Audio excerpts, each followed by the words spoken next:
ES Audio. Hi, I'm John Weeks, and this is the Evening Standard's Tech and Science Daily. Coming up, the Christmas asteroid set to zoom past Earth.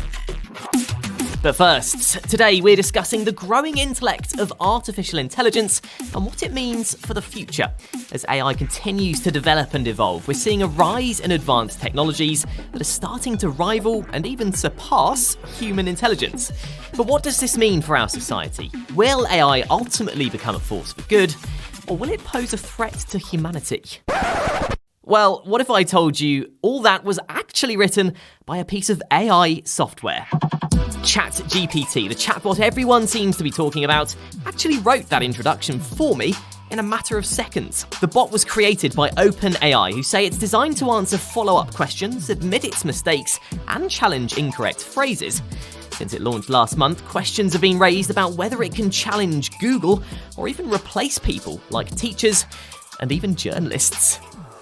Following our story yesterday about the US scientists successfully creating usable energy with laser-powered nuclear fusion, can we now expect to be heating our cold homes with it anytime soon? I don't think we'll be powering our homes with it for many decades. This fusion reaction lasted for fractions of a second. That's Dr. Peter Martin, a Royal Academy of Engineering Research Fellow at the University of Bristol, who's a specialist in all things nuclear energy.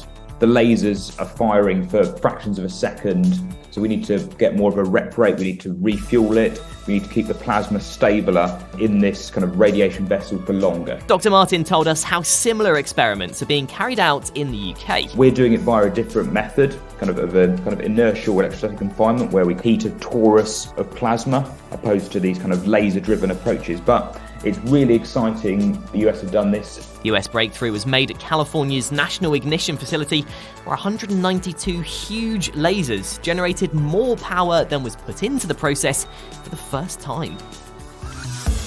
The founder of a UK tidal power plant company says energy from the sea is the only source of renewable energy that could provide enough baseload power for our national grid. Baseload, baseline, it's just what keeps the lights on and the power running and the shops and the businesses working. Is a minimum amount of electricity that we need to keep the power. Speaking to us yesterday, Stuart Murphy from TP Gen 24 told us wind and solar power is intermittent and needs to be backed up by a more reliable, consistent energy source. As of last night, there was no wind and the sun had set. So if we had no fossil fuel, nuclear baseload power last night, the whole country would have been without power. His concept plant would use 3-tiered lagoons loaded with turbines, powered by the water passing through them.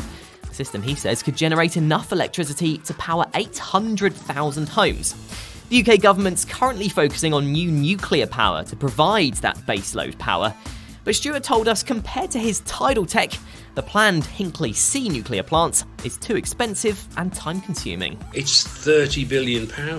It's 10 years in the building, 10 billion over budget, and 10,000 years looking after the radioactive waste. So 30 billion, and that's 3 gigawatt of power.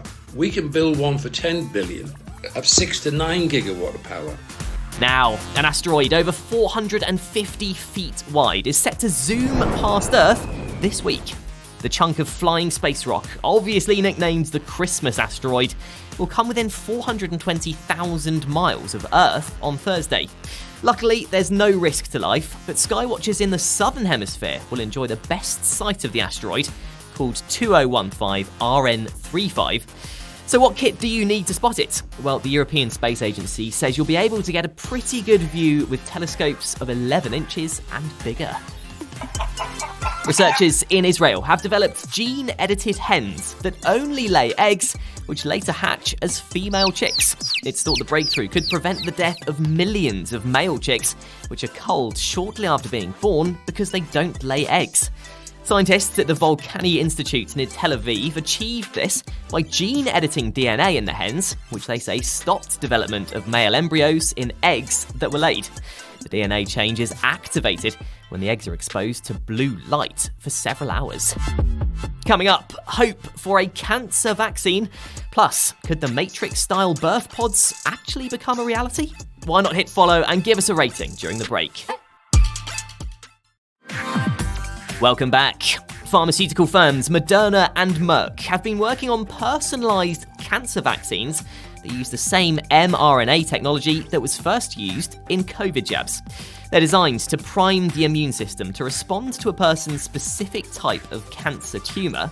Moderna and Merck said the jab, when combined with the drug Keytruda, led to a 44% reduction in the risk of cancer coming back or death compared to Keytruda alone in patients with stage 3 or 4 melanoma. Now, you've heard about two-headed snakes, but now scientists researching reptiles' sexual organs have found females actually have two clitorises.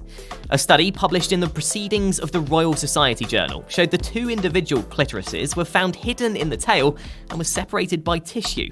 10 snakes, including a python and an adder, were dissected, and it's thought the extra organ's uses include helping mitigate damage to females during mating.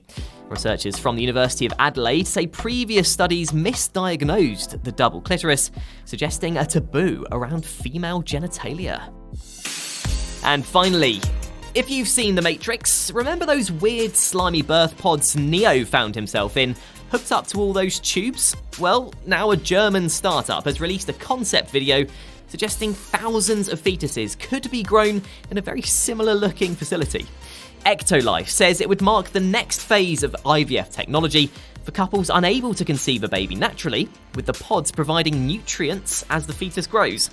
The proposed baby pods include AI scanning for potential genetic abnormalities and a live news feed for parents, with labour and birth itself at the push of a button to open the pod after 9 months. What could possibly go wrong? You're up to date. Come back at 4 o'clock for the Leader podcast. We will be back tomorrow afternoon at 1 o'clock. See you then.